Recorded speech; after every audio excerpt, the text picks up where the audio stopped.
मतलब का मतलब ही होता है बिहार में भ्रष्टाचार, लूट, हत्यारा। हर पार्टी चाहती है कि हम लोग ज्यादा से ज्यादा सीट पे लड़े। गठबंधन के विपरीत जाके हम लोग कुछ नहीं करेंगे। इतने वर्ष तो आपने एंटी नीतीश पॉलिटिक्स किया है और अब आप नीतीश जी के गुणगान गा रहे हैं। मेरी राजनीतिक पैदाइश ही नीतीश कुमार को मुख्यमंत्री बनाने की है। लालू जी और नीतीश जी सामने सामने यही दो हैं। तेजस्वी हैं तो सही, वो प्रतिनिधि हैं बेचारे, वो नेता नहीं है। वो एक बड़े नेता के पुत्र है, इससे ज्यादा क्वालिफिकेशन नहीं है। बार बार जो पेपर लीक होता है तो कॉन्फिडेंस नहीं रहता है एग्जाम सिस्टम में या फिर एजुकेशन पॉलिसी में। बिहार में पेपर लीक हुआ ही नहीं आज तक। Your father he said that जान के Prashant attacked you. Are you trying to attack me because I am a Dalit? Are you trying to attack me because I am a female? आप चाहते हैं बिहार को हम बदल देंगे। आप कैसे बदलेंगे जब आपको एक बेटी का सक्सेस ही नहीं पच रहा है?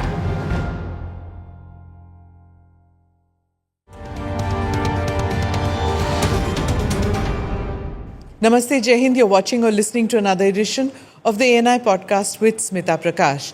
This episode is being filmed in Patna, Bihar. My guest Samrat Chaudhary, the Deputy Chief Minister of Bihar and handles finance portfolio in the Nitish Kumar cabinet. Senior leader of the Bharatiya Janata Party, he's known for his strong organizational skills and plays a key role in shaping the BJP strategy in the state. Joined by my colleague Suchitra in this episode. सम्राट जी, धन्यवाद आप podcast में आए। जी नमस्कार। मैं बुनियादी सवाल से स्टार्ट करूंगी। बिहार की जनता आपको फिर से वोट क्यों दे? पिछले 20 वर्षों में एनडीए ने काम किया, विकास किया, बिहार की समृद्धि के लिए काम किया, बिहार में सुशासन स्थापित किया, बिहार में आपको रूल ऑफ लॉ दिखेगा, बिहार में एक एक चीज को बढ़ाने का काम किया। और पिछली कई सरकारों को आपने देखा होगा, 2005 के पहले की सरकार और आज के फर्क बहुत स्पष्ट है। बिहार के इंफ्रास्ट्रक्चर को ठीक करने का काम आदरणीय मुख्यमंत्री नीतीश कुमार जी ने किया। उनका ड्रीम अब सर जमीन पर सारे चीज दिखते हैं। और जिस तरह महिलाओं को बिहार में नीतीश कुमार जी के नेतृत्व में 1,37,00,000 महिलाओं को सीधा रोजगार से जोड़ा, स्वयं सहायता समूह बनाकर, और उनको कुटीर उद्योग के माध्यम से लगभग 60,000 करोड़ रुपये का बिजनेस वो करती हैं। इसलिए वोट देना चाहिए। और क्योंकि जो लोग हैं हमारे सामने वो तो कोई विजन वाले हैं नहीं, क्योंकि लालू जी और नीतीश जी सामने सामने यही दो हैं।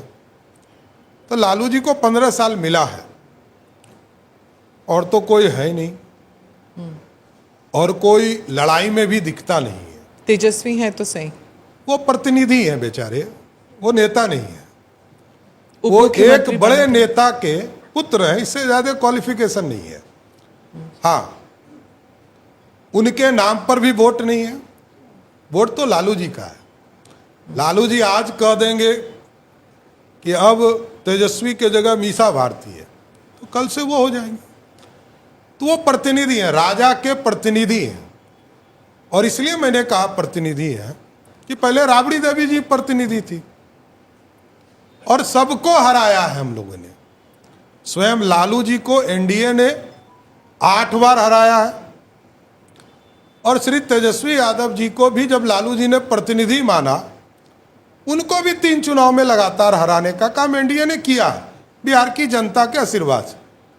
इसलिए बिहार ये जानता है कि किसको वोट देना चाहिए। पिछले चुनाव में बहुत ही कम मेजॉरिटी से आपकी पार्टी जीती थी, आपका जो अलायंस जीता था। तो इस बार आप कितने कॉन्फिडेंट हैं कि you will better the numbers? देखिए, पिछले चुनाव में हमारे गठबंधन के अंदर पूरी एकता नहीं थी, और इस बार पूर्ण रूप से हम पांचों दल एक साथ नीतीश कुमार जी के नेतृत्व में चुनाव में जा रहे हैं। पहला फेज में वोट का डिवीजन हुआ, और इस बार कोई डिवीजन नहीं होना है। एकदम माइंड भी क्लियर है, गठबंधन भी क्लियर है, वोटर भी क्लियर है। नीतीश कुमार जी ने काम किया है, इसलिए वोट मांगने जनता के बीच में जाएंगे। मुख्यमंत्री नीतीश नीतीश बनेंगे। कुमार होंगे 5 साल के लिए वो ही बनेंगे। नहीं, नीतीश जनता का जनमत, और आप याद कीजिए 2020 में नीतीश कुमार जी ने रिफ्यूज किया था मुख्यमंत्री बनने से, क्योंकि नरेंद्र मोदी जी ने चुनाव के पहले ये कहा था कि हमारे मुख्यमंत्री नीतीश कुमार होंगे। उनके रिफ्यूज करने का कोई मतलब ही नहीं बनता जब 8-9 बारी, पता नहीं कितनी बारी तो वो शपथ ले चुके हैं। तो नीतीश जी का देखिए, रिफ्यूज करना जो क्या हुआ? काम करने वाला होगा, जो बिहार के विकास के लिए काम करता हो, उसको सब दिन भाजपा ने बढ़ाने का काम किया। सम्राट जी, बीजेपी को कहा जाता है कि बैलेंस पॉलिटिक्स करती है, और बिहार की अगर बात करें तो आप जो हैं उसका बेड़ा आपने उठाया है, और आप एक तरफ जेडीयू को भी संभाल रहे हैं, एक तरफ एलजेपी को भी संभाल रहे हैं, एक तरफ उपेंद्र कुशवाहा को भी संभाल रहे हैं, जीतन राम मांझी को भी संभाल रहे हैं, और फिलहाल एनडीए की सीट शेयरिंग को लेकर भी जिस तरीके से सबकी आकांक्षाएं देखी जा रही है, सबकी उम्मीदें अब सामने आ गई है खुल के, और महागठबंधन की नज़र भी इस पर है, टारगेट भी किए हुए हैं आप लोगों को। किस तरीके से इन पूरी चीज़ों को संभाल रहे, क्योंकि अब चुनावी देखिए, साल हम तो 6-5 पार्टियों के साथ जा रहे हैं, और हमारे सामने वाली पार्टी 6 पार्टी के साथ लड़ रही है। तो गठबंधन में पार्टियां हैं, इसमें कहीं दो मत नहीं। लोकसभा भी हमने पूरा कंफर्टेबल गठबंधन बनाकर हम चुनाव लड़े, और ये मेरा दायित्व है। पार्टी ने जब विधायक दल का नेता बनाया है और कोऑर्डिनेशन का जिम्मे दिया है, तो सबके बीच में स्वाभाविक है संबंध अच्छे रहे, और सबकी ज़रूरत है। बिहार एक सोशलिस्ट स्टेट है, बिहार प्रगतिशील स्टेट बना है। एक कटोरा लेके खड़ा राज्य रहता था, गरीब राज्य था, उसको नीतीश कुमार के नेतृत्व में बिहार बदलता हुआ बिहार है। आज यहाँ सड़कें अच्छी हो चुकी, बिजली घर घर तक पहुँच चुका, आपको पानी पहुंचा दिया गया। देश में सबसे पहला राज्य है जिसने घर घर पानी पहुंचाने का काम किया। हम उसके एम्पावरमेंट का काम आगे बढ़ा रहे हैं। हम डरते थे बाढ़ से, फ्लड फाइटिंग का काम करते थे, अब इरिगेशन का काम कर रहे हैं। फर्क ये है। और जहां तक हमारे यहाँ 1,92,000 क्यूसेक पानी छूटते थे नेपाल से, तो हमारे 16 डिस्ट्रिक्ट में पानी ही पानी दिखता था। 2008 की बात है, और आज 2025 में 6.5 लाख क्यूसेक पानी छोड़े नेपाल ने, तब भी हमारे मात्र 56 गांव में पानी आया जो कि बेसिन में है, उसी गांव में पानी आया। तो ये एम्पावरमेंट किया गया। हम डरते थे, कोसी हमारे लिए अभिशाप था, आज उसको हम वरदान में ट्रांसफॉर्म कर रहे हैं। आपकी राजनीति में इतने वर्ष तो आपने एंटी नीतीश पॉलिटिक्स किया है, और अब आप नीतीश जी के गुणगान गा रहे हैं। कहाँ पर आइडियोलॉजी, कहाँ पर आप कॉम्प्रोमाइज, इतना कैसे हो सकता मैं है? बता रहा हूँ, मेरी राजनीतिक पैदाइश ही नीतीश कुमार को मुख्यमंत्री बनाने के लिए हुई। मैं तो राजनीति में आता ही नहीं। यदि लालू प्रसाद जी तत्कालीन मुख्यमंत्री थे, उन्होंने जेल हमें नहीं भेजा होता, तो जेल नहीं भेजा होता तो मैं राजनीति में ही नहीं आता। बिहार एक ऐसा राज्य है, यहाँ एक एक व्यक्ति के राजनीति को आप देखिएगा तो बदलता हुआ चेहरा दिखेगा। जी, लालू प्रसाद जी की उत्पत्ति हुई एज ए मुख्यमंत्री भाजपा की कृपा से। आज भाजपा के सबसे विरोधी चेहरा है, इसको कौन मानेगा? कोई नहीं मानता। न्यू पीढ़ी को पता भी नहीं है कि भाजपा ने ही मुख्यमंत्री लालू यादव जी को बनाया था। यदि अपने 32 एमएलए का समर्थन नहीं दिया होता तो लालू जी मुख्यमंत्री ही नहीं बने होते, भजन कीर्तन करते रहते। देखिए, बिहार की राजनीति घूमते रहती है, कभी हम सत्ता में होते हैं, कभी हम विरोधी होते हैं, इसमें कहीं दो मत नहीं है। लालू जी भी नीतीश जी के पीछे क्यों जाते हैं? बिहार नीतीश कुमार जी ने बनाया है, इससे मैं डिफर नहीं कर सकता हूं।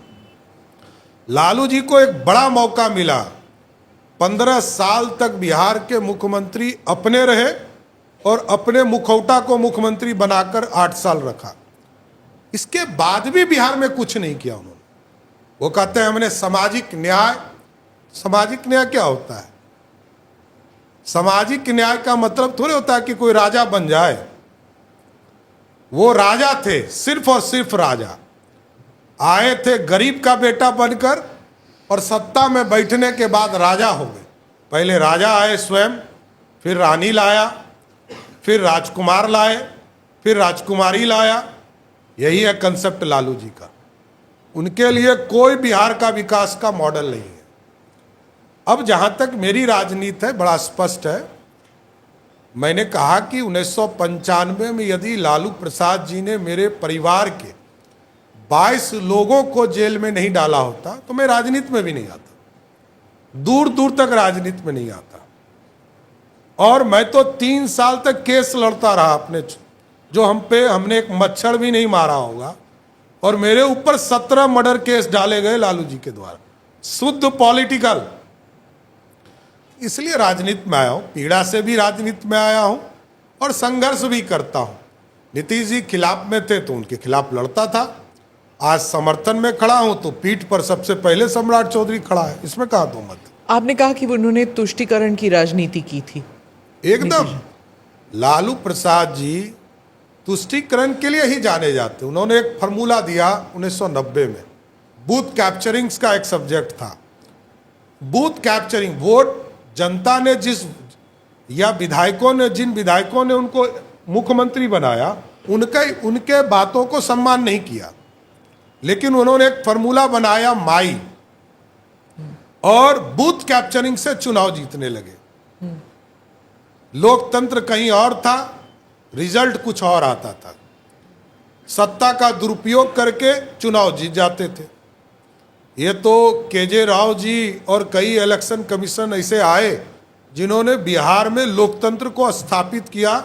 इसलिए आज हम लोग कह सकते हैं कि जनता की आवाज नीतीश कुमार के नेतृत्व में और एनडीए के नेतृत्व में दिख सकता है। सम्राट जी, चुनावी साल है, जनता जवाब पूछेगी, जनता जवाब मांगेगी। और अगर बात की जाए कि आप लोगों ने क्या क्या किया, जनता के समक्ष क्या क्या काम रखेंगे, लेकिन उससे पहले एक सवाल ये भी है कि तेजस्वी जी अभी थोड़ी देर पहले आए थे और वो कह रहे थे कि काम तो हुआ नहीं है। सम्राट चौधरी और विजय सिन्हा, 2 डिप्टी सीएम, कारनामे ज़रूर हुए हैं। तो कैसे इसको आप क्लैरिफाई करेंगे, काम हुआ या कारनामे हुए, क्या हुआ? स्वाभाविक है, बताना चाहिए कि कारनामे क्या हुए। सरकार हॉर्स ट्रेडिंग लालू जी का परिवार ने किया, हमारे विधायकों को खरीदने का प्रयास उन्होंने किया। बता दे उनके कौन विधायकों को खरीदने का प्रयास किया? वो सरकार गिराना चाहते थे। और उन्होंने, याद होगा एक डायलॉग था फेमस कि हम जो कहते हैं वो करते हैं और जो हमने वादा किया है सरकार गिरा कर दिखाएंगे। तो सब वादा उनका फेल हो गया। आपकी पार्टी भी तो ऑपरेशन कमल करती है। देखिए, मेरा स्पष्ट मानना है, जो मेरे नीति और सिद्धांत से मेरे साथ आते हैं उसमें कोई दिक्कत नहीं। लेकिन यदि कोई पकड़ कर रखता हो, मैंने तो उस ऑपरेशन में उसके घर से विधायक को अपने पक्ष में लाया, उनके घर से, जिसने लिख के दिया पुलिस को कि मैं सरकार के पक्ष में, उसने वोट किया आके, उनके घर से निकलवाया। तो वो सैद्धांतिक था? नहीं, सैद्धांतिक कैसे हो सकता? मैंने यही तो कह रहा हूं कि जो विधायक स्वतंत्र हो पर लीक कर दे रहा हो पुलिस को, तो वही तो सैद्धांतिक है। और कोई यदि उठा कर ले जाता हो वो गैर कानूनी है। और मैं तो ये भी कहता हूं कि सारे ट्रेस हैं हमारे पास कि रांची में कौन विधायकों के साथ खड़ा था, इनके सांसद वहां क्या कर रहे थे, उस विधायक के साथ क्यों थे। सारे चीज़ों का कारनामा हम लोग के पास है। और लालू जी को कारनामे की जरूरत नहीं है। लालू यादव का मतलब ही होता है बिहार में भ्रष्टाचार, लूट, हत्यारा, जितने लोग हैं उन्हीं के पार्टी में होंगे। पर फिर भी लोग उन्हें लेकिन रूल ऑफ वोट नहीं देते हैं। वोट तो एक फिक्स है, इससे अधिक कभी नहीं उनको मिलता है। वो लड़ते अच्छे हैं क्योंकि उनके पास 20-25% वोट दिखते हैं, हारते 2-2 लाख से हैं। पार्लियामेंट में पूरा प्रदेश में आप देखिए कि बिहार ऐसे राज्य रहा जहां 75% हम रिजल्ट लेकर ही आए, और गलती से वो लोग 2-3 सीटें जीत गए, वो भी नहीं जीत पाते। लेकिन कानून व्यवस्था पर तो आप लोग पर सवाल एकदम उठे भाई। हैं। अभी फिलहाल जो मर्डर हुआ उस पर भी लालू यादव अब उन्होंने वही तो ट्वीट किया और ये उसके बाद अभी तेजस्वी भी यही बोल कर दुखद गए। है बहन जी कि एक ही जगह पर दो हत्या होती है। एक 9 वर्ष की दलित बच्ची का हत्या होता है जिसके साथ रेप होता है, और उसी के बगल में एक स्वर्ण समाज की बेटी का हत्या होता है, उसके साथ भी रेप होता है। नेता विरोधी दल क्योंकि राजनीति करने गए थे तो एक बेटी के परिवार से मिले और लौटकर चले आए, क्योंकि किन्हीं नेता के स्वजाति थे वो, तो वो अपराधी जो था जहां स्वर्ण समाज की बेटी के साथ अन्याय हुआ था नहीं गए। देखिए, हम लोग रूल ऑफ लॉ के चलते हैं। 48 घंटे में ऐसा कौन सा क्राइम है जिस पर कार्रवाई बिहार सरकार नहीं करती हो, ये बताइए। व्यक्तिगत झगड़े होंगे, इसको हम नहीं रोक सकते। व्यक्तिगत लड़ाई होगा, इसको कौन रोक सकता है? दुनिया में कोई नहीं रोक सकता। लेकिन रूल ऑफ लॉ है बिहार में। कोई बड़ा आदमी आपको जेल के अंदर ही दिखेगा। यहां कोई बड़ा से बड़ा क्रिमिनल हो और किसी पार्टी का हो, वो सब जेल के अंदर रहा और न्यायालय ने तय किया तभी वो बाहर आ सके। लालू जी का राज था, उनके सीएम हाउस से अपराधी छोड़े जाते थे, उनके घर में रैंसम लिए जाते थे। यही फर्क है नीतीश और लालू में। राहुल गांधी ने कहा कि जिस तरह महाराष्ट्र में मैच फिक्सिंग हुई है वैसे ही इलेक्शन कमीशन अब बिहार में मैच फिक्सिंग करेगा। उनका ही has no faith in election commission. उन्होंने कहा कि बिहार का इलेक्शन वैसे तो जीत नहीं सकती है जो बीजेपी और जेडीयू है, इसलिए वो मैच फिक्सिंग करने वाली है यहाँ देखिए, पर। 233 सीटें आने के बाद भी यदि एहसास नहीं है कि लोकतंत्र क्या है, तब तो कुछ हम नहीं कर सकते। कि उस गठबंधन को 233 सीटें आई और उसके बाद भी लोकतंत्र पर भरोसा नहीं है, अब तो कुछ नहीं कर सकते। पहले इसका तो इलाज ही करा सकते हैं। इसका उपाय क्या है? जिस व्यक्ति को यह लगता हो कि मेरे बाप, मेरे दादा, मेरी दादी का ही राज चलेगा, उसका क्या इलाज है? कुछ नहीं हो सकता। यहां भी वही स्थिति है। दूसरे को नहीं देखना है, अपने को देखना है। मैं ही हूं सब कुछ, मैं ही कानून हूं। इसका कुछ उपाय नहीं है। सम्राट जी, ये कहा जा रहा है कि नीतीश कुमार जी का उनका स्वास्थ्य अच्छा नहीं रहता है और बोझा उनको संज्ञा दी जाती है कि बोझा ढोया जा रहा है। आगे कौन ये बोझा ढोएगा? इस तरह की बातें अभी तेजस्वी जी भी बोल कर गए कि इस बैगेज को कौन आगे कैरी करेगा। एक सवाल ये भी है और दूसरा ये कि इतनी लंबी फेहरिस्त है, एक बड़ी कार्यकर्ताओं की आप लोगों की बीजेपी की खुद की पार्टी है, आखिर बीजेपी में से कोई मुख्यमंत्री चेहरा क्यों नहीं बन सकता है? क्या कभी सोचा आप लोगों ने? देखिए, भारतीय जनता पार्टी ने, पहले मैं बोझा का सवाल का जवाब दे देता हूं। विरोधी दल के नेता को बोझा ही मुख्यमंत्री लगता है। किसी भी देश के किसी कोने में आप चले जाइए, राहुल गांधी जी को मोदी जी बोझा लग रहे हैं, तेजस्वी जी को नीतीश जी बोझा लग रहे हैं, क्योंकि बेचारा सत्ता में नहीं बैठ पा रहे हैं ना। सत्ता का हिस्सेदारी चाहिए। यह लोकतंत्र है, जिसको जिताएगा वो मुख्यमंत्री होगा। नीतीश कुमार जी एसेट है, मेरा स्पष्ट मानना है। हम विरोधी दल के नेता भी थे तो नीतीश जी को एसेट ही मानते थे और आज भी मानते हैं। नीतीश जी ने इकलौते मुख्यमंत्री हैं श्री बाबू के बाद जिसने बिहार के लिए काम किया। बिहार में सड़कें आपको दिखेगी तो नीतीश जी का मॉडल है। बापू टावर दिखेगा तो नीतीश जी का मॉडल है। बापू सभागार जाके देखिएगा तो आपको हिंदुस्तान का सबसे बड़ा सभागार मिलेगा, वो नीतीश मॉडल है। बिहार में सुशासन है, नीतीश मॉडल है। यहाँ हम सीधा इनकाउंटर नहीं करते, लेकिन वो गोली चलाता है तो जरूर उसको जवाब देते हैं। लेकिन यहाँ गोली नहीं चलाई जाती, यहाँ कार्रवाई की जाती, स्पीडी ट्रायल करके जेल में डालते। अब दूसरा पक्ष है कि बिहार के लोकतंत्र में बिहार एक ऐसी बनावट है जिसमें अपनी अपनी पार्टियों का सबका योगदान है और सबने एक महत्वपूर्ण रोल बनाया। तो आज के परिस्थिति में नीतीश कुमार जी और एनडीए का एक ऐसा मजबूत गठबंधन है, और ये आज नहीं बना है, 1996 में बना है। जब 2000 में नीतीश कुमार जी के पास मात्र 34 MLA था, तब भी उनकी को मुख्यमंत्री माने थे। बाद में तो नीतीश जी की पार्टी बड़ी हो गई, इस बार 43 आया तो भी हम लोगों ने मुख्यमंत्री, इसलिए आगे भी मुख्यमंत्री हमारे नीतीश कुमार ही होंगे। सम्राट जी, पेपर लीक का जो मसला है वो युवाओं के लिए बहुत ही इमोटिव इशू है। बार बार जो पेपर लीक होता है तो कॉन्फिडेंस नहीं रहता है एग्जाम सिस्टम में या फिर एजुकेशन पॉलिसी में। इसे रोकने के लिए आपकी सरकार क्या कर सकती है? सबसे मिराकल है कि बिहार में पेपर लीक हुआ ही नहीं आज तक। हाँ, एक बता दीजिए उदाहरण। यही तो कंफ्यूजन फैलाया जाता है, भ्रम फैलाया जाता है, हमारे बच्चों को गुमराह किया जाता है। एक जगह की घटना है, एक बापू परीक्षा सभागार है हमारे यहाँ, वहां पर 7 मिनट लेट से प्रश्न पत्र मिले। एक पूरे टावर का मामला है, कोई उससे बाहर को कोई लेना देना नहीं। प्रश्न पत्र लीक का मतलब होता है कि प्रश्न जो है बाहर चलाया हो, कुछ नहीं आया, किसी रिपोर्ट ने नहीं दिया। हमने बच्चों को हम कहते रहे कि हमको कोई रिपोर्ट तो दिखाओ, जानकारी तो दो।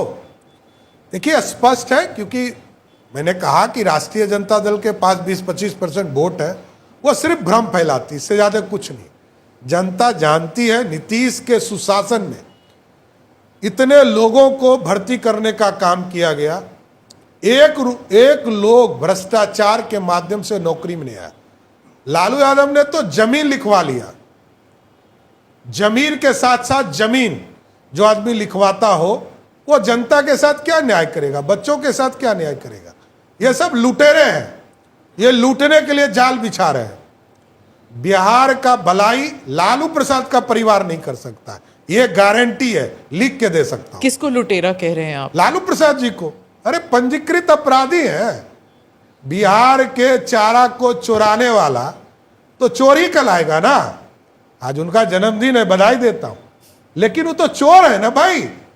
पॉलिटिकल चोर को जिसको अपराधी घोषित कर दिया कोर्ट ने, न्यायालय ही हमारे लिए सर्वोच्च है, सुप्रीम कोर्ट तक ने जिनको चोर घोषित कर दिया, अब क्या कह सकता हूं मैं? आप लालू जी को चोर कहते हैं, दूसरी तरफ राहुल गांधी ने चौकीदार चोर है आपकी पार्टी के लिए कहा। प्रूफ कहाँ किया? और दूसरा उन्होंने कहा नहीं, कि कहा ना, सरेंडर नरेंद्र सरेंडर, दो चीजें उन्होंने कहा। मैंने कहा कि एक प्रूफ लाइए, किसी न्यायालय ने कहा हो, नरेंद्र मोदी के खिलाफ एक न्यायालय ने कहा हो।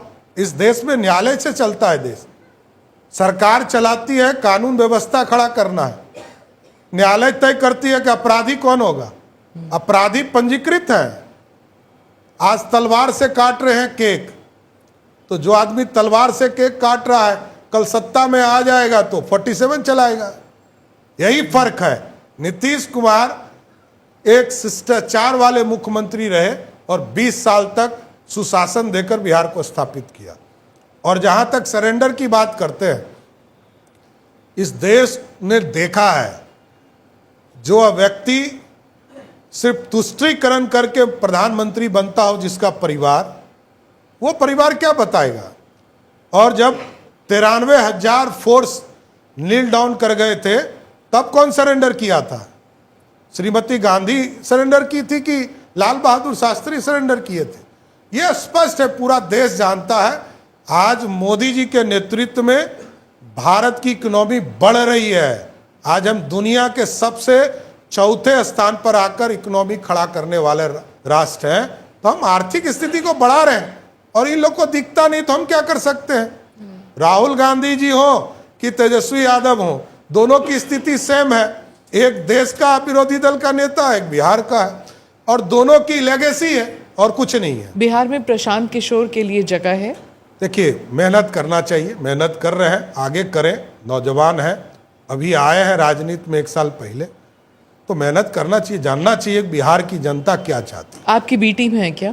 नहीं, मैं तो 30 साल से काम कर रहा हूं और वो अभी आए हैं, उनको काम करना चाहिए, जनता के नब्ज समझना चाहिए, जनता क्या चाहती है। बिहार की जनता को किस तरीके का आश्वासन देंगे? क्योंकि वही बात है कि अब बस समय बहुत कम बचा हुआ है। क्या अगर दो सवाल 2 जवाब में दे सके 2 लाइन में कि हाँ ये हमने किया और इस आधार पर जनता हमें वोट देगी? देखिए, अभी कैसे तक कॉन्फिडेंस हमें बिहार एकदम की जनता? बिहार के इंफ्रास्ट्रक्चर को ठीक एनडीए की सरकार ने किया, रोड, सड़क, बिजली, पानी। और जिस प्रदेश में एयर ट्रैफिक में मात्र 2,47,000 लोग उड़ते थे, हवाई यात्रा करते थे, आज बिहार में लगभग 70 लाख लोग हवाई यात्रा कर रहे हैं। और जो हम लोगों ने अभी पूर्ण रूप से व्यवस्था खड़ा किया है, अगले साल से बिहार जैसे राज्य में 2 करोड़ लोग हवाई यात्रा कर पाएंगे। हमने रोड ट्रैफिक ठीक किया, एयर ट्रैफिक ठीक कर रहे हैं, वाटर ट्रांसपोर्टेशन को ठीक कर रहे हैं, और जल मार्ग जो हमारा है, और इसके साथ रेलवे ट्रैफिक, ये सारे चीज़ों को व्यवस्थित किया जा रहा है। बिहार एक ऐसा राज्य है जिसके 38 ज़िले हैं, जिसमें 36 ज़िले में हम रेलवे कनेक्टिविटी को बढ़ा चुके हैं। 2 ज़िले को और चिन्हित करके उसको भी अगले 1 साल में पूरा करेंगे। लेकिन इसके बावजूद मेरा ये मानना है, क्योंकि जब तक लालू जी का डर रहेगा, जैसे होता नहीं है, फिल्म है शोले, गब्बर सिंह जब तक जिंदा रहेगा, स्वाभाविक है, भगवान करे कि वो जिंदा रहे, राजनीतिक तौर पर जब तक रहेंगे तब तक बिहार के लिए नुकसान है। गब्बर सिंह जब तक बिहार की राजनीति में है तब तक इंडस्ट्री बिहार में आने में दिक्कत होगी। जयवीरू कौन है फिर? जयवीरू तो नीतीश जी और भाजपा है। भाजपा का क्या मतलब है? कोई तो होगा ना। आपकी पार्टी में एक भी चेहरा नहीं है नहीं, जिसे चेहरा, आप देखिए हमारे यहाँ लोकतांत्रिक पार्टी है। आज मैं नेता हूँ, कल विजय सिन्हा जी थे, उसके पहले तारकिशोर जी थे, उसके पहले सुशील मोदी जी थे। ये पार्टी नेतृत्व के गैलेक्सी ऑफ लीडरशिप पर काम करती है, एक पर काम नहीं करती। नरेंद्र मोदी जी थे, आज हैं, इसके पहले लाल कृष्ण आडवाणी जी थे, उसके पहले अटल बिहारी वाजपेयी जी थे। ये आपने स्वयं देखा है, ये भारतीय जनता पार्टी है, वन मैन पार्टी नहीं है। यहाँ राष्ट्रीय अध्यक्ष तय नहीं होते, यहाँ पता भी नहीं है कौन राष्ट्रीय अध्यक्ष होगा। लेकिन दूसरे किसी पार्टी को देखिएगा, सबका राष्ट्रीय अध्यक्ष तय है। मैं तो लालू जी को पिछले 28 वर्ष से राष्ट्रीय अध्यक्ष देख रहा हूँ, इसलिए आगे भी उन्हीं को देखूंगा, या उनके पुत्र को देखूंगा, उनकी पत्नी को देखूंगा, उनकी बेटी को देखूंगा। और हम नीतीश जी को ही ओथ टेकिंग सेरेमनी में देखते रहेंगे। नहीं, हलफनामा वही देंगे। नीतीश कुमार जिस दिन काम करना बंद करेंगे उस दिन ना बात करूंगा। नीतीश कुमार जी विकास के लिए काम कर रहे हैं, लेकिन मैं मूल बात पर आ रहा हूं कि बिहार अब उस दौर पर खड़ा है, सुशासन स्थापित है, विकास की किरण गांव-गांव तक पहुंच गई, इंफ्रास्ट्रक्चर हो गए, एयर ट्रैफिक हो गए। अब हम अगले 5 वर्षों में आपको गारंटी देके जा रहा हूं कि 5 वर्षों में हम चिन्हित करेंगे कि जो बिहारी बाहर में चले गए हैं, जो लालू जी के 15 साल में बिहार से पलायन कर गए, क्योंकि पलायन हमारे जीवन में 90 से 2005 में ही आया, उसके पहले पलायन नहीं था। लालू जी ने जिनको भगा दिया था, एक एक व्यक्ति को चिन्हित करेंगे, पत्र लिखेंगे, आग्रह करेंगे और बिहार लौटाकर यहाँ इंडस्ट्री खड़ा करेंगे। क्योंकि बिहार जब बटा था, जब हम वोट डाल रहे थे तो हम लोग रो रहे थे, लेकिन सरदे अटल बिहारी वाजपेयी जी का सपना था कि आदिवासी के लिए एक राज्य होगा। आपको जानकर आश्चर्य होगा कि मात्र 12.61% हमारा रेवेन्यू था बिहार का, और झारखंड का रेवेन्यू था 87% से अधिक रेवेन्यू था। आज हमें गर्व है, मैं वित्त मंत्री हूं, और नीतीश जी और सुशील मोदी जी ने जो व्यवस्था खड़ा किया बिहार जैसे राज्य में, जब मैं बजट पेश किया और 1 घंटा पहले झारखंड ने बजट पेश किया, 1,40,000 करोड़ का बजट झारखंड ने पेश किया, और हमें गर्व हुआ कि मैंने 3,17,000 करोड़ का बजट पेश किया, जहां कोई इंडस्ट्री नहीं है। लोग कहते थे बालू और एक नेता लालू प्रसाद जी का नाम लिया जाता था, यही 2 चीज बिहार में बचे। उस बिहार को समृद्ध बिहार बनाया। आज बिहार में सब चीज मिल सकता है, आपको एक एक फैसिलिटी मिल रहा है। तो ये एनडीए सरकार की देन है, और ये लालू प्रसाद जी जो 15 साल राज किए, इन्होंने ही पलायन शब्द को बिहार में लाया, जिससे कि सब लोग डर के भागने का काम किए। इसलिए बिहार के लोगों को बिहार में लौटाकर बिहार में इंडस्ट्री को खड़ा करना, यही हमारे लिए सबसे बड़ी चुनौती है। थैंक यू वेरी मच, आप पॉडकास्ट में आए, धन्यवाद, आपको शुभकामनाएं। धन्यवाद।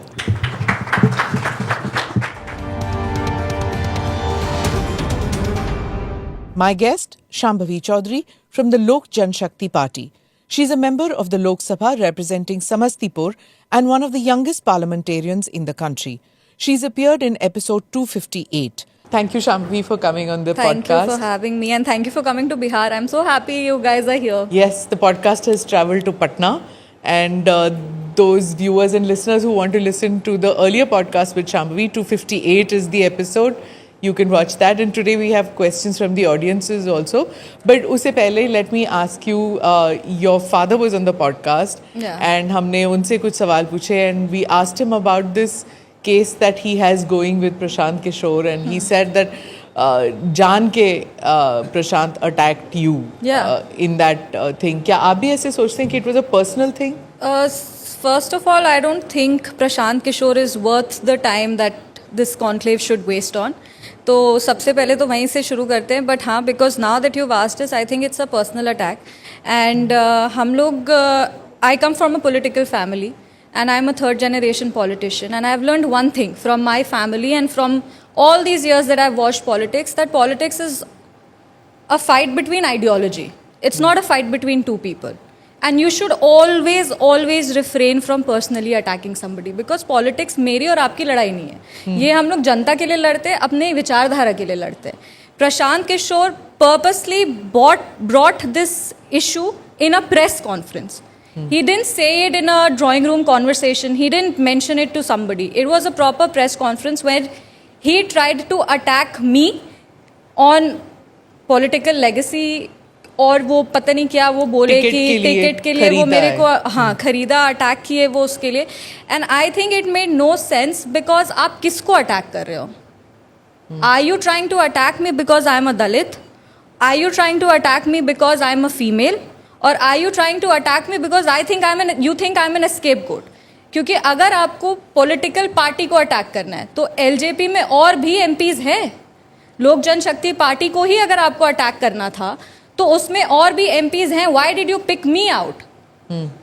अगर आप मेरे को पिक किए, वो सिर्फ यही एक्सप्लेन करते कि अगर दलित महिला कोई आगे बढ़ रही है तो ये आपका सामंती सोच है. This is your aggressiveness, this is your ego. ये अहंकार है कि आपको लगता है कि कोई दलित महिला आगे नहीं बढ़ सकती, और अगर कोई बढ़ रही है तो आप उसको पर्सनली अटैक कर दो, वो भी एक प्रेस कॉन्फ्रेंस में. You are a female reporter, she is a female reporter, we have 3 females on the stage. आप बताओ कि हमारे समाज में ये प्रॉब्लम क्यों है कि जब बेटियां आगे बढ़ती हैं तो बोल दिया जाता है इसको पर्सनल कोई फेवर मिला इसीलिए ये आगे बढ़ी है. There are so many female students out here. आप इनसे पूछिए, अगर ये कभी लाइफ में अच्छा करके चले जाएंगे तो इनके अकम्पलिशमेंट को क्यों जोड़ दिया जाता है पर्सनल फेवर से? अगर आप वंशवाद पे अटैक करते हैं, परिवारवाद पे अटैक करते हैं, तो आप परिवारवाद के प्रोडक्ट्स को अपने पार्टी में क्यों रखें? टॉक अबाउट योर प्रदेश अध्यक्ष, टॉक अबाउट जननायक Karpoori Thakur grand daughter. If you want to talk about political legacy तो आप उसका प्रचार प्रसार करते हो, पर मेरा प्रचार प्रसार करने में आपको दिक्कत हो रहा है. I am the bad cop. अगर आपको, यू कांट बी हिपोक्रिटिकल ना. आप एक सेंटेंस में आप मेरी बुराई करोगे और नेक्स्ट सेंटेंस में आप पार्टी के राष्ट्रीय अध्यक्ष की तारीफ करोगे. एक ही बारी में आप 2 नाव पे सवार हैं. तो basically I think he has a behaviour problem. He can not distinguish कि हाँ पब्लिक में क्या बोलना है और पब्लिक में क्या नहीं बोलना है, राजनीति में कितना आपको किस तरह का अटैक करना है. कि पर्सनल अटैक से कुछ नहीं. टॉक अबाउट फैक्ट्स, हम लोग लड़ेंगे ना. टॉक अबाउट डेटा, हम लोग लड़ेंगे उसके लिए. पर ये कह देना कि अरे उसको तो टिकट खरीद के बना दिया गया, क्यों? एक बेटी के ही अकम्पलिशमेंट को ये समाज क्वेश्चन करता है. आप सामंती हैं इसीलिए, आप अहंकारी हैं इसीलिए, आप पेट्रियार्कल हैं इसीलिए, पितृसत्ता वाली आप सोच रखते हैं इसीलिए. आप चाहते हैं बिहार को हम बदल देंगे. आप कैसे बदलेंगे जब आपको एक बेटी का सक्सेस ही नहीं पच रहा है? एक महिला आगे बढ़ रही है, आपको ये बात डाइजेस्ट ही नहीं हो रहा है, तो आप क्या बिहार बदलेंगे? आप जो बात कर रहे हैं कि हम, और दूसरी चीज़, मेरे दादाजी को इंदिरा गांधी जी ने कहा था कि पॉलिटिक्स में 3 P सबसे ज़रूरी होता है. वो दादाजी मेरे पिताजी को सिखा के गए और वो पिताजी मेरे को सिखाए. And the 3 P's are, first is your presence. Presence in politics is very important. Second is patience. You have to wait patiently for your time. हर चीज़ हड़बड़ा के नहीं होता, आराम से रहो, सब कुछ समय से होता है. और तीसरा जो सबसे इंपॉर्टेंट चीज़ वो कहे, we are in the business of perception. So politeness is very important. You have to be polite to everybody because you are talking to other humans. उनके पास भी इमोशंस है, वो भी सोच रहे हैं, वो भी कर रहे हैं. तो ये इम्पोलाइट होके, घमंडी होके, अहंकारी होके, ये मेरे को नहीं जस्टिफाई करेगा, ये कभी भी मेरे को नहीं एक्सप्लेन करेगा. This is explaining what he is as a person. राजनीति में कहाँ आप ये 3 Ps देख रही हैं आजकल? इस जमाने में इंदिरा गांधी के टाइम पे शायद हो, लेकिन इस जमाने में कहाँ पे आप ये No, 3 I Ps think, देख I रहे हैं? honestly think कि presence is still very much important. People are fighting for a space to be present. And he is present, right? He is sitting in Bihar, unlike your party leader, जो he is spending a lot of time in Delhi. No, it is said. I think जहाँ तक प्रशांत किशोर जी की बात है, तो वो अपना negative presence बना रहे हैं. प्रेजेंस का ये मतलब नहीं कि अब हम प्रेजेंट हो गए तो अब हम कुछ भी कर देंगे फॉर पब्लिसिटी. प्रेजेंस का मतलब है कि आपका सकारात्मक प्रेजेंस हो ना, कुछ पॉजिटिव डायरेक्शन में आपका प्रेजेंस हो. पर लोगों के बीच है ना, चिराग तो नहीं है. He is hardly there. ऐसा नहीं है. वो हमारे राष्ट्रीय अध्यक्ष जी अभी भी वो आरा में रैली करके गए हैं. He is very much present. जहाँ भी जब भी कोई आइडियोलॉजिकल वॉर होता है या फिर कहीं भी अगर प्रेजेंस इंपॉर्टेंट होता है, he is very much here. वो अभी केंद्र के मंत्री हैं, उनका अपना मंत्रालय का काम है, वो पार्टी के राष्ट्रीय अध्यक्ष भी हैं, पार्टी के एक्सपेंशन के लिए हम लोग का प्लान्स है. तो ऑब्वियसली उतना टाइम नहीं है कि हाँ वो अब एक जगह यहाँ पे बैठे रहें. Prashant Kishor is politically irrelevant. उसके पास बहुत टाइम है. he can just sit. He has no other job and it's fine for him to sit in wherever he wants. But our party's president, I think he has got a lot of hard work to do and he's continuously working to change the perception of Bihar, which I think is a good idea. Shambhavi, आपके राष्ट्रीय अध्यक्ष चिराग पासवान के अभी हालिया एक बयान से अभी बिहार की राजनीति में एक नया मोड़ आ गया है, एक प्रश्न उठ गया है और ये कहा जा रहा है कि एनडीए में सब कुछ ठीक नहीं है. सीट शेयरिंग को लेकर बहुत सारे सवाल उठ रहे हैं क्योंकि उन्होंने खुद कहा है कि मैं सभी सीटों से लड़ रहा हूँ. हालांकि उनका रिप्लाई बहुत क्लैरिफाई नहीं है. आप कैसे देखती हैं, क्योंकि इसको लेकर बहुत सारे सवाल उठ रहे हैं, आप इसको कैसे जस्टिफाई करेंगे? नहीं, उसी भाषण में उन्होंने कहा कि हम 243 सीट पे लड़ेंगे, पर उन्होंने ये भी कहा कि हम बिहार के लिए लड़ेंगे और हम गठबंधन को मजबूत करेंगे. बहुत कन्वीनियंटली जो बात के 2-3 लाइन से उसको कट कर दिया गया और बार बार 243 सीट पे लड़ेंगे उसको प्ले किया जा रहा है. पर in the very same, because I was also present there and I heard him give the whole speech, और उसमें उन्होंने क्लियरली कहा है कि हम लोग 243 सीट पे लड़ेंगे और गठबंधन को हम लोग मजबूत करेंगे. वो हमारे पार्टी के राष्ट्रीय अध्यक्ष हैं, लोक जनशक्ति पार्टी के राष्ट्रीय अध्यक्ष हैं, और कहीं भी ये गलत नहीं है कि आप अपने संगठन को मजबूत करना चाहते हैं. ऐसा कौन सा दल है जो आज अपने संगठन को मजबूत करने के लिए नहीं काम कर रहा है? हर पार्टी चाहती है कि हम लोग ज़्यादा से ज़्यादा सीट पे लड़े. हर पार्टी चाहती है कि हम लोग का संगठन और मजबूत हो. एज अ कार्यकर्ता of Lok Janshakti Party, as a member of parliament of Lok Janshakti party, of course हम चाहेंगे कि मेरी पार्टी सबसे ज़्यादा सीट पे लड़े. बट हैविंग सेड दैट, हम लोग ये भी जानते हैं कि गठबंधन के तहत जो फैसले होते हैं वो अलग तरीके से होते हैं. वो आपको सबको साथ लेके चलना है, और हमारे राष्ट्रीय अध्यक्ष जी ने खुद ही कहा था कि नहीं, हम लोग गठबंधन को ही मजबूत करेंगे और गठबंधन के तहत रह के, गठबंधन के विपरीत जाके हम लोग कुछ नहीं करेंगे. अपनी पार्टी को मजबूत करना है, हम लोग को हर सीट पे अपना प्रेजेंस दिखाना है, लेकिन हाँ, हम लोग को गठबंधन के लिए अपना प्रेजेंस दिखाना है. आप दलित लीडर हैं. राहुल गांधी का स्टेटमेंट आया था और तेजस्वी भी कहते हैं कि जुडिशरी में और प्राइवेट सेक्टर में आरक्षण की ज़रूरत है. What do you have to say for that? Of course I am in support of it. क्योंकि ये इसलिए नहीं क्योंकि राहुल गांधी जी ने और तेजस्वी यादव जी ने कहा है, क्योंकि बोलते तो वो बहुत कुछ है, करते कुछ नहीं है. उनके टाइम में ये सब क्यों नहीं बोला? अपना उनका भी तो टाइम था, उस टाइम पे भी तो वो ये सारी बातें बोल सकते थे. पर हाँ, जातीय जनगणना अगर एनडीए की सरकार ने कराई है तो वो भी सिर्फ और सिर्फ इस उद्देश्य से कि सोशल जस्टिस हो सके, इक्वालिटी एस्टैब्लिश हो सके. एन्यूमरेशन का जो भी टास्क होता है, जो भी एन्यूमरेशन अकाउंटिंग के लिए क्वांटिटेटिव जब आप डेटा कलेक्ट करते हैं, तो वो आप सिर्फ और सिर्फ इस उद्देश्य से करते हैं कि सामाजिक न्याय को आप स्थापित कर सकें. तो डेफिनेटली जातीय जनगणना is a step in the positive direction. और उसमें ये जुडिशरी में, हमारे पार्टी के राष्ट्रीय अध्यक्ष जी ने खुद पार्लियामेंट में ये बात उठाई थी कि जुडिशरी में भी रिजर्वेशन होना चाहिए, और हम लोग हमेशा उसके पक्षधार हैं. तो क्या ये इस चुनाव में ये वास्तविक तौर पर क्या ये मुद्दा बन सकता है? देखिए, ये राजनीति का मुद्दा नहीं है, ये तो आपके सोशल वेलफेयर का मुद्दा है ना. बन जाता है ना, जैसे कॉन्स्टिट्यूशन खतरे में है, ये this is also a very vague concept है, पर 2024 में ये मुद्दा बन गया था, तो ये भी मुद्दा बन सकता है। मुद्दा तो किसी चीज को भी बना सकते हैं आप। मुद्दा आप किसी भी चीज़ को, विपक्ष को नॉर्मली ऐसी चीज़ों का मुद्दा बनाने का शौक है, जैसे कॉन्स्टिट्यूशन, ये एक रूमर, एक अफवाह ही फैली थी, जबकि हम लोग लगातार कॉन्स्टिट्यूशन को और मजबूत करने का, जो कॉन्स्टिट्यूशन के आइडियल्स है उसको संविधान के जो दायरे में, संविधान के जो प्रावधान है उसको और मजबूत करने का अगर कोई काम कर रहा है तो वो एनडीए की सरकार ने एनडीए की सरकार करी। हमने संसद में भी जब डिबेट ऑन कॉन्स्टिट्यूशन था तो हम लोग बहुत क्लियरली ये मैसेज सेंड आउट किए थे कि कांग्रेस की सरकार ने कैसे कॉन्स्टिट्यूशन का उल्लंघन बार बार किया। तो नेचुरली अगर आप ये सारी चीज़ों को मुद्दा बनाते हैं तो पॉलिटिकल मुद्दा तो कोई भी बन सकता है, उसके लिए दैट्स इलेक्शन में बहुत सारी चीज़ें मुद्दा बन जाती हैं, पर एंड में ये सोचना है कि क्या सही में समाज को किस दिशा में हम लोग को लेकर के जाना है, और रिजर्वेशन जो है वो एक पॉजिटिव अफर्मेटिव एक्शन है, और अगर उस पे उसको बढ़ाने का, क्योंकि जाति जनगणना जब होगी और जब हम लोग के पास डेटा आएगा तो उस हिसाब से हम लोग का पॉलिसी शिफ्ट होगा। बिहार में जो चुनाव होंगे वो ऑपरेशन सिंदूर के बाद पहला चुनाव होगा।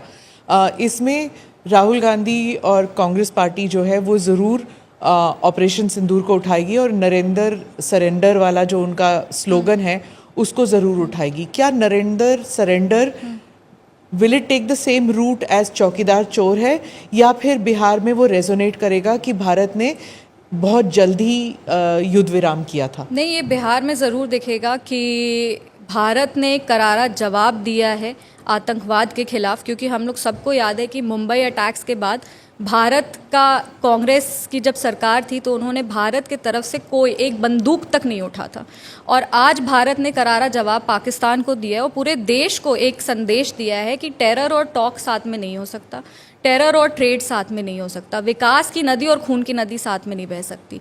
आज भारत चौथी सबसे बड़ी अर्थव्यवस्था बन गई है और पाकिस्तान IMF से अपना 21वां बेल आउट मांग रहा है, तो कहीं ना कहीं हम लोग दोनों के जो प्रोग्रेस है उसमें डिफरेंस है, और भारत जिस तरीके से प्रोग्रेस किया है ये मैसेज क्लियर कट एक बिहार की धरती से ये पूरे भारत को संदेश जाएगा कि अब एक नया भारत स्थापित हो गया है, और ये नया भारत ना चुप बैठता है और ना ही आप कह सकते हैं कि बैठ के हम लोग वेट कर रहे हैं, कोई एक्शन नहीं ले रहे हैं। ये अब वो भारत नहीं, नया भारत है और हम लोग मुंह तोड़ जवाब देते हैं। ये संदेश बिहार पूरे भारत को देगा। शांभवी, आप युवा, यंगेस्ट एमपी और जेन जी में आते हैं। आप जेन जी की सोच ही एकदम बायो भी यही है, जेन जी बिल्कुल अलग सोच और आगे की सोचने वाले, जो कहना है वो कहना है, रुकना नहीं है। बिल्कुल। क्या फोकस एरिया है, और खासकर आप महिला भी हैं, महिलाओं के लिए, बच्चियों के लिए कुछ सोचा है आपने? बिहार चुनाव भी है, कुछ स्पेसिफिक आपके माइंड में है? और एक सवाल ये भी है कि महिलाएं, बच्चियां क्या सुरक्षित हैं, आराम से रात में घूम टहल सकती हैं बिहार में? बिल्कुल, हम भी एक बेटी ही हैं, हम जेनजी हैं तो इतने बड़े भी नहीं हैं, हम भी यंग हैं, और हम अपने सामने, अपनी आंखों के सामने बिहार को बदलते हुए देखें। आज एक स्टोरी हम हमेशा कोट करते कि हम लोग कभी रात में कहीं से आ रहे थे and I saw a group of girls just being themselves normally happily eating ice cream on marine drive. Just a group of girls, उसमें कोई भी मेल मेंबर नहीं था, 3-4 लड़कियां थी, वो लोग एंजॉय कर रहे थे, वो लोग आइसक्रीम खा रहे थे। And you know in that moment I felt कि हाँ, बिहार बदल गया है, क्योंकि हम लोग वो वाला फेज़, हम तो बहुत छोटे थे, बट हाँ मेरे पेरेंट्स, मेरे फ्रेंड्स, मेरे जो भी अभिभावक हैं, वो लोग सब हम लोग को बताए हैं कि किस तरह से बिहार, हम लोग स्कूल में थे, और किस तरह से जो लोग हैं वो माइग्रेट कर गए, क्योंकि यहाँ का सिचुएशन इतना ख़राब था। आज राहुल गांधी आते हैं और बिहार में माइग्रेशन पे बोलते हैं, तो वो बताइए कि ये जो पलायन का जड़ है वो बिहार में गाड़ा किसने? हम लोग तो रिवर्स माइग्रेशन के लिए काम कर रहे हैं। माइग्रेशन सिर्फ रोकने के लिए नहीं कि हम लोग के जो बिहार की जनता बाहर गई है वो भी वापस आ सके, और जो जड़ गाड़ के गए वो आ जाके माइग्रेशन पे लंबा लंबा लेक्चर बिहार में देते हैं। So naturally the situation has shifted. There is a 25-year-old member of parliament from Bihar. That itself is an example that Bihar is changing. So इसमें कोई डाउट नहीं, यहाँ पे इतनी सारी आपकी यंग फीमेल स्टूडेंट्स है who are not afraid of asking questions. I think that is the changing face of Bihar. There are so many rural women की अगर आप बात करें तो यहाँ पे कितनी सारी ऐसी योजना थी, साइकिल योजना, पोशाक योजना, दीदी की रसोई, जो रूरल वुमेन women को entrepreneurship के तरफ शिफ्ट की. there's a whole study on it. so definitely जो महिलाओं की, जो बच्चियों की सुरक्षा है, जो स्थिति है, जो आर्थिक सोशो इकोनॉमिक इंडिकेटर है, वो महिलाओं में बहुत बेहतर हुआ है. एज अ लीडर हम बहुत छोटा छोटा स्टेप्स उठा रहे हैं कि अपने कॉन्स्टिट्यूएंसी की बच्चियों को, महिलाओं को हम आगे. I have donated my 5 years salary to the cause of educating women, educating girls. इसके अलावा आई हैव डिसाइडेड कि ज़्यादा से ज़्यादा हम लोग को एजुकेशन पे फोकस करना है. PHC सेंटर्स हैं जितने भी, जो प्राइमरी हेल्थ सेंटर्स हैं उस पे हम लोग को फोकस करना है. जो हेल्थ है विमेन का उसको इम्प्रूव करना है. Education is very very important. We have to work on the education system and we have to ensure good quality education for the girls, for women, and सबसे important financial inclusion. We have to do something to financially educate girls, to financially educate rural women, क्योंकि ये कोई भी कितना भी deny करे, financial independence is very important. ये सशक्त महिलाओं को मतलब सशक्त फील कराने में फाइनेंशियल इंडिपेंडेंस एक बहुत इंपॉर्टेंट रोल प्ले करता है और ये हमको भी फील होता है. तो अगर as somebody who belongs to the city, who has grown up in a city like Patna, तो अगर मेरे को इतना एम्पावर्ड अगर फाइनेंशियल इंडिपेंडेंस फील करा सकता है, तो जो महिलाएं हमारी गांव में हैं उनको कितना एम्पावर्ड फील करा सकता होगा. और जैसे दीदी की रसोई की हमने बात की, तो उसमें भी यही था कि कैसे महिलाएं अब आर्थिक रूप से सशक्त हो गई हैं और that has contributed to the well being of the entire family. तो ये अब वो cooking is a basic skill, हर महिला को कुकिंग करने आता है, बट बिहार एक ऐसा पॉलिसी डिज़ाइन किया जहाँ पे इस कुकिंग को एंटरप्रेन्योरशिप से जोड़ा गया. So you know you have to educate these womens की ये विमेन की ये सारी चीज़ें हैं जिस पे आप पॉलिसी डिज़ाइन करके उनको आप सशक्त कर सकते हो, उनको आप एम्पावर कर सकते हो, उनको आप एजुकेट कर सकते हो और आप उनको आगे लेके चल सकते हैं. I'll go to the audience. Can I have some girls asking questions? Yes. Have you ever faced stereotype as woman leader in politics, and how you faced it, and what message you give to young girls as me for that we also have a strong power like you? So sweet. Thank you, Sarah, for your question. Yes, as a woman, I have faced a lot of stereotypes. हम हमेशा कहते हैं कि यहाँ तक पहुँचने के लिए हम चुनाव नहीं लड़े, हम पहले पेट्रियार्की से लड़े, मिसोजिनिस्ट से लड़े, उस थॉट से लड़े कि हम क्यों और कोई और क्यों नहीं, और फिर जाके हम चुनाव लड़े. तो वहाँ तक का रास्ता ही पूरा लड़ते लड़ते वहाँ तक हम लोग पहुँचे. हैविंग सेड दैट, आज भी ऐसे कई प्रश्न हैं जो हमसे पूछे जाते हैं. बहुत सारे लोग पूछते हैं कि अब आप राजनीति में आ गई हैं तो आपका घर कौन संभालेगा, ये क्वेश्चन हमसे पूछा जाता है. So my father has 3 daughters and we are 3 sisters. तो मेरे से हमेशा ये पूछा जाता है कि क्या आप राजनीति आपको इसलिए करने को मिला क्योंकि आपका कोई भाई नहीं था. So that's also a patriarchal question. तो ऐसी चीज़ें होती हैं. चुनाव के टाइम पे लोग कहते थे इनको आप वोट दे दो और इनके पिताजी और इनके पति सब कुछ संभाल लेंगे. ये सारा चीज़ भी बहुत सारा होता है. स्पेशली अभी भी रूरल एरियाज़ में ऐसा सोच काफ़ी बदला है, बट अभी भी बहुत हद तक लोग ऐसा सोचते हैं. ये हम लोग का इनबिल्ट सिस्टम है. पेट्रियार्कल थॉट जो है ना, वो सोशल कंडीशनिंग ही हो जाता है. वो लोग वैसे सोचने लगते हैं कि this is the right way of living. And patriarchy के लिए सिर्फ मेल मेंबर्स नहीं रिस्पॉन्सिबल हैं, फीमेल मेंबर्स भी उतने ही रिस्पॉन्सिबल हैं कि हाँ दिस इज़ माई जॉब, हमको ही घर संभालना है, हम नहीं करेंगे तो कौन करेगा. So this is also something that contributes to patriarchy. But I will say that have a very strong will power. हम लोग एक ऐसे समाज से आते हैं जिसमें नारी सम्मान के लिए महाभारत और रामायण हुआ है. तो नेवर फॉरगेट दैट. कैंडल लेना हम लोग को आगे चल के लोग सिखा दिए कि कैंडल पकड़ के मार्च करो, पर हम लोग का इतिहास गवाह है कि नारी सम्मान में महाभारत हुआ है भारत में. तो इसीलिए you have to remember that you have to always have the courage to fight for your dreams. जैसे आपके थोड़ा डिफ़िकल्ट रास्ता होता है, बट कभी भी ऐसा नहीं होता कि कुछ असंभव हो, उसको आप नहीं पा सकते. Every day you will feel कि यार हमको शायद because I am a female हमको गिराने का कोशिश किया जा रहा है. But if you have a strong will power, if you have the courage to chase your dreams, it will become very very easy. And you always, I keep saying this, that all the women in Bihar I am standing with you, I am standing beside you, and if there is any pressure or any kind of, you know, if you ever feel कि कोई मेरा साथ नहीं दे रहा है, उस time भी हम आपका साथ दे रहे हैं. It's an interesting take, since you people are women journalists. Of course, there are men also, but आप journalism में जा रहे हैं. Just remember, Suchitra sitting here, I'm sitting here. It's not easy even in journalism for women. जैसे Shambhavi said, we also face the same thing. आप जब coverage करने जाते हैं, late night वापस आते हैं, parents don't like it, or your spouse may not like it कि ये कैसी नौकरी है, टीचर की नौकरी कर लो, दोपहर को वापस आ जाओगे, at least you don't have to go to work. कुछ ऐसे एरियाज में हम लोग जाके रिपोर्टिंग करते हैं which is not considered safe for women, लेकिन हम जाते हैं, we find safety measures somehow और द अदर.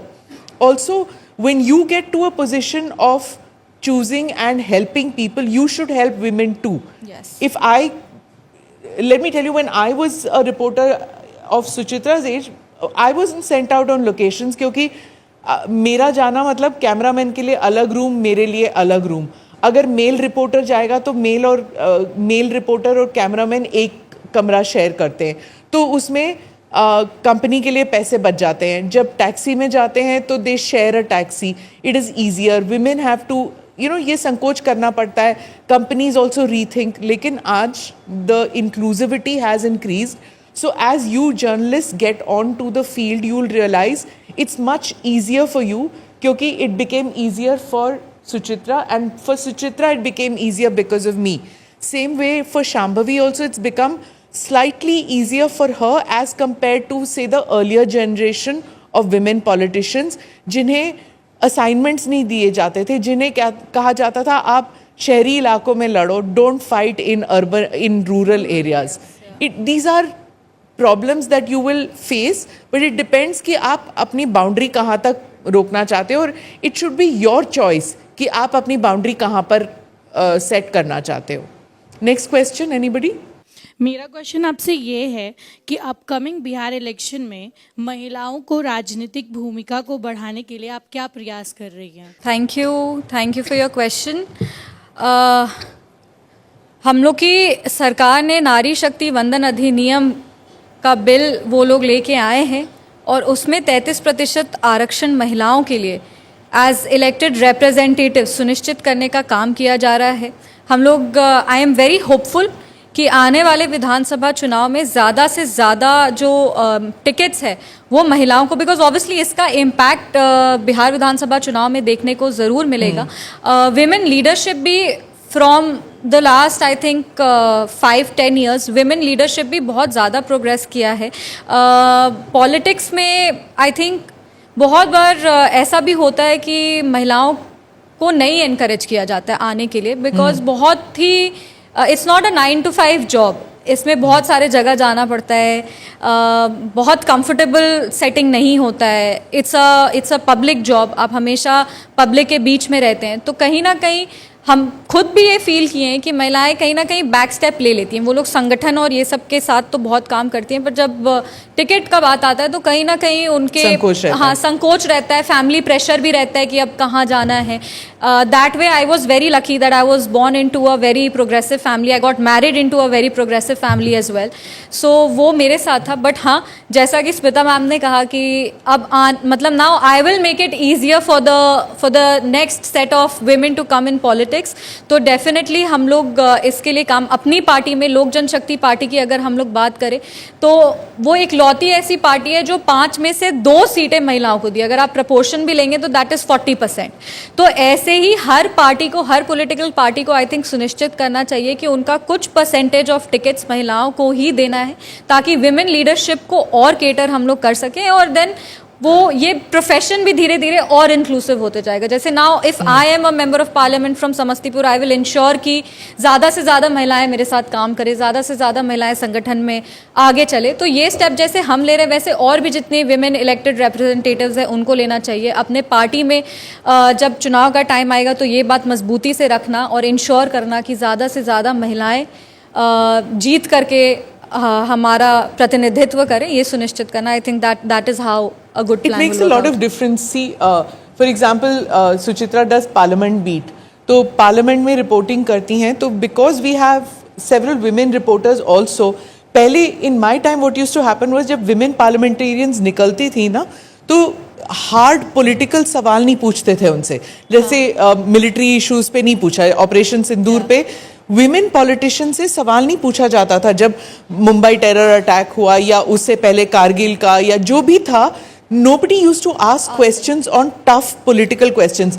गैस के चूल्हे का दाम बढ़ गया, इसके ऐसे सवाल पूछे जाते थे। बट अब because we have women reporters, more women reporters doing parliament beat, इसकी वजह से same questions are asked to men and to women.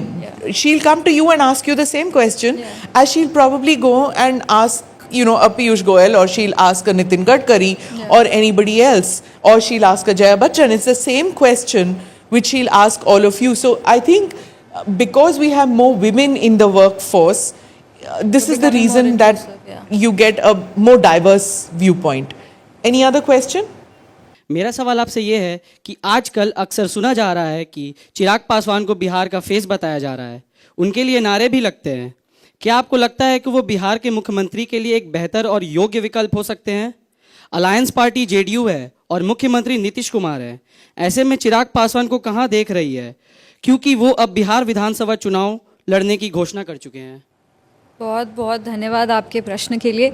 और जहाँ तक रही बात हमारे राष्ट्रीय अध्यक्ष और भारत सरकार के केंद्र मंत्री श्री चिराग पासवान जी की, तो उन्होंने ये कहा है कि हाँ, हम विधानसभा का चुनाव लड़ना चाहते हैं और उसके लिए हर पार्टी, ये एक पार्टी का निर्णय होता है और हर पार्टी जिसको भी विधानसभा चुनाव में फील्ड करना चाहे वो उनको फील्ड कर सकती है। हमारे राष्ट्रीय अध्यक्ष जी ने अपने आप को इस लोकसभा चुनाव में डेफिनेटली अपने आप को प्रूव किया है, क्योंकि उनकी पार्टी उनसे छीन ली गई थी, उनका अस्तित्व उनसे छीन लिया गया था, उनके पास उनकी पार्टी में एकमात्र वो खुद एक सांसद थे, लेकिन उन्होंने अपने मेहनत से, अपने योग्यता से, अपने पॉलिटिकल इंटेलिजेंस से उन्होंने ये सुनिश्चित किया कि एक सांसद की पार्टी को 5 सांसद मिले। तो डेफिनेटली उनका पॉलिटिकल एक्यूमेन कितना है उसमें तो कोई डाउट नहीं है।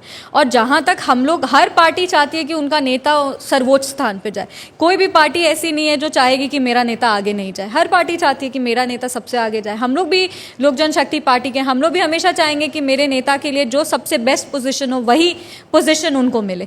तो ये हर पार्टी का सोच होता है, हर पार्टी इसको चाहती है। पर जहाँ हम लोग जब गठबंधन में होते हैं तो आपको गठबंधन के जो बाकी दल हैं उनको भी आपको लेके उनको चलना पड़ता है। और ये जब तमाम सीट का नेगोशिएशन होता है, किस तरह से चुनाव लड़ना है, सीट कैसे नेगोशिएट होगा, कैसे सीट का बंटवारा होगा, ये जब बड़े नेता तमाम दल के साथ में बैठते हैं तब ये निर्णय लिया जाता है। हम अपने राष्ट्रीय अध्यक्ष जी को बिहार का नेतृत्व करते हुए देखते हैं कि नहीं? बिल्कुल हम उनको करते हुए देखते हैं। हम बिल्कुल चाहेंगे कि मेरे नेता आगे जाएं और बिहार नहीं पूरे भारत के नेता वो बने, जो कि वो बन चुके हैं। पर हाँ, वो एक विकल्प है कि नहीं, ये चीज़ गठबंधन के तहत डिसाइड होगी। उनको कभी भी हम लोग ये नहीं चाहेंगे कि वो कोई एक ऐसा निर्णय लें, वो कोई ऐसा एक, और उन्होंने भी ये खुद कहा है कि हम बिहार विधानसभा का चुनाव लड़ना चाहते हैं, पर सीएम के लिए अभी हम नहीं, सीएम की कुर्सी खाली नहीं है, ये हम उन सीएम का सीट कंटेस्ट नहीं, मतलब वहाँ पे कोई कंपटीशन नहीं है, ये उन्होंने क्लियरली खुद कहा है। पर जहाँ तक रही बात कि वो बिहार का नेतृत्व कर सकते कि नहीं, वो बिल्कुल सक्षम है बिहार का नेतृत्व करने के लिए। पर वो इस बार करेंगे कि नहीं, ये पार्टी, ये हमारे राष्ट्रीय अध्यक्ष, और राष्ट्रीय अध्यक्ष जी ने भी कहा है कि वो उनकी संसदीय बोर्ड जो है वो इस पर अंतिम निर्णय लेगी। शांभवी, सभी पिता, सभी फादर की तरह आपके फादर ने भी आपको अच्छी एजुकेशन दी, संस्कार दिए, और यही वजह है कि डेफिनेटली आज आप इस पोजीशन में हैं, इतने यंग एज में कैंपी बनी। लेकिन आप पर जिस तरीके के आरोप लगे, आपके फादर पर आरोप लगे कि टिकट खरीदा गया और इस तरीके के जो नैरेटिव एक सेट, आपको लगता है ये एक नैरेटिव सेट हो रहा है प्रशांत किशोर की तरफ से, और इसका खामियाजा आने वाले इलेक्शन में आपकी पार्टी को होगा? और दूसरा, इसका एक और दूसरा भी पहलू है, क्योंकि ये पॉलिटिक्स में बहुत ही कॉमन बात है कि अगर कोई आता है, अपने फादर उनके हैं पॉलिटिक्स में है, ये तेजस्वी का ले लीजिए या फिर कोई भी है, तो उन सब पर इस तरीके के एलिगेशंस लगते हैं, परिवारवाद वाला। तो ये दोनों में आपके क्या व्यूज़ है, क्या कहना चाहेंगे इस पर?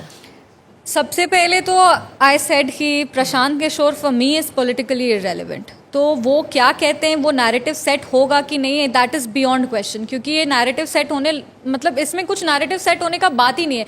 ये उनका एक पर्सनल थॉट है, ये वो एक अपने दिमाग में ये पता नहीं कैसे वो सोचे और वो जाके एक प्रेस कॉन्फ्रेंस में उसको बोल दिए, उसका कोई आधार नहीं है। हम तो ये भी कह रहे हैं कि आप यही साबित कर दीजिए कि मेरे पिताजी का मेरे राष्ट्रीय अध्यक्ष जी से चुनाव के पहले बात हुआ, क्योंकि हम ऑन रिकॉर्ड कहें कि मेरे पिताजी का कोई रोल था ही नहीं टिकट में। मेरे पति सायन कुणाल चिराग पासवान जी के बहुत अच्छे दोस्त थे, बड़े भाई की भूमिका में वो हमेशा से रहे हैं। और जब हमने ये फैसला लिया कि हाँ लोकसभा का चुनाव लड़ना है, तो Sayan was the one who went and pursued a ticket for me. It was not my father and I have said that a million times. But ये उनका कुछ ये सोच लिए कि ये ऐसे हुआ, या उनको कोई अपने ड्राइंग रूम, पता नहीं वो किन टाइप के कार्यकर्ताओं के साथ रहते हैं कि उनको वो लोग ये सब इन्फॉर्मेशन फीड करते हैं। फिर उसके बाद I think it was a very irresponsible and irradical behaviour to make a personal comment on somebody at a press conference and that to a woman, because I think वो हमेशा, जैसा हमने कहा, बिहार बदलने की बात करते हैं, पर जब बिहार बदलता है तो ये उनको पच नहीं रहा है कि अगर कोई दलित महिला आगे जा रही है, आप आरोप किसी पे आप लगा रहे हैं। Coming back to my point कि आप ये आरोप किसी पे भी लगा सकते थे ना, आप किसी को भी, किसी के लिए भी बोल सकते थे, लेकिन क्योंकि आपको मेरे को अटैक करना था, यू थॉट कि एक दलित महिला को अटैक करना सबसे आसान है, तो आपने उसको अटैक कर दिया। ये अटैक आपकी करने की किसी और की हिम्मत ही नहीं हुई, आप में उतना हिम्मत ही नहीं था कि आप किसी और को अटैक करते। आपको लगा कि ये एक इजी अटैक है, हम इसी को अटैक कर देते। आप क्यों किए? What was your basis? ये हम लोग पूछ रहे हैं। नैरेटिव तो ये चुनाव में कुछ नहीं सेट होगा, पर हाँ, मेरे फादर एक लड़ाई लड़ रहे हैं, मेरे लिए नहीं, हर बिहार की बेटी के लिए जिसके कैपेबिलिटी को क्वेश्चन किया जाता है। वो इसीलिए नहीं लड़ रहे कि प्रशांत किशोर शांभवी चौधरी को टारगेट किया, वो इसीलिए लड़ रहे कि आगे चल के जब कोई बेटी कुछ अपने दम पे हासिल करे तो उसको कोई और क्वेश्चन करने वाला पब्लिकली नहीं हो। क्यों ऐसा होता है कि हमारी समाज की बेटी को ही क्वेश्चन किया जाता है? क्यों ऐसा होता है कि जब बेटियां आगे बढ़ती है तो उसको तुरंत पर्सनल फेवर से जोड़ दिया जाता है? तो डेफिनेटली एक थॉट प्रोसेस का, जब परिवारवाद और वंशवाद पे वो अटैक कर रहे हैं, तो वो पहले बताएं कि उनके अध्यक्ष का क्या क्वालिफिकेशन है, उनका खुद का क्या क्वालिफिकेशन है। आप जननायक कर्पूरी ठाकुर जी की पोती को अपना पार्टी ज्वाइन कराए और वो प्रचार प्रसार किए, वो परिवारवाद नहीं है। पर अगर हम सामान्य दलित परिवार से आके चुनाव लड़के चुनाव जीतते हैं तो ये आपके लिए परिवारवाद है। आप किसको क्वेश्चन कर रहे हैं? समस्तीपुर की जनता को आप क्वेश्चन कर रहे हैं। आई am an elected representative of Samastipur Lok Sabha, हम चुनाव लड़ के जीत के वहां पे गए हैं, और आप आज इसको क्वेश्चन कर रहे हैं, तो आप पॉलिटिकल इंटेलिजेंस समस्तीपुर की जनता का आप क्वेश्चन कर रहे हैं। हम एक मेंबर ऑफ पार्लियामेंट है, आप जो संसदीय पद है आप उसकी गरिमा को ठेस पहुंचा रहे बस अपने अहंकार में। आप ये कहते रहे कि हाँ कोई भी आप चुनाव टिकट खरीद के आजकल कोई भी एमपी बन सकता है, आप ये करके संसदीय पद की गरिमा को आप ठेस पहुंचा रहे हैं। इसमें आप अपने आप को, अपने बिहेवियर को और आप अपने थॉट प्रोसेस को आप एक्सपोज किए। मेरा कुछ इसमें नहीं बिगड़ा है, पर ये जरूर ये बताता है कि आपकी क्या सोच है राजनीति को लेके, और आप अपने आने वाली पीढ़ी के लिए कैसी राजनीति छोड़ के जाना चाह रहे हैं। ये मेरे संस्कार नहीं है। मेरे पिताजी ने, मेरे दादाजी ने, मेरे ससुर जी ने हमको ऐसे संस्कार नहीं दिए कि हम पब्लिकली किसी पे पर्सनल अटैक करें अपने पॉलिटिकल प्रिविलेज के लिए।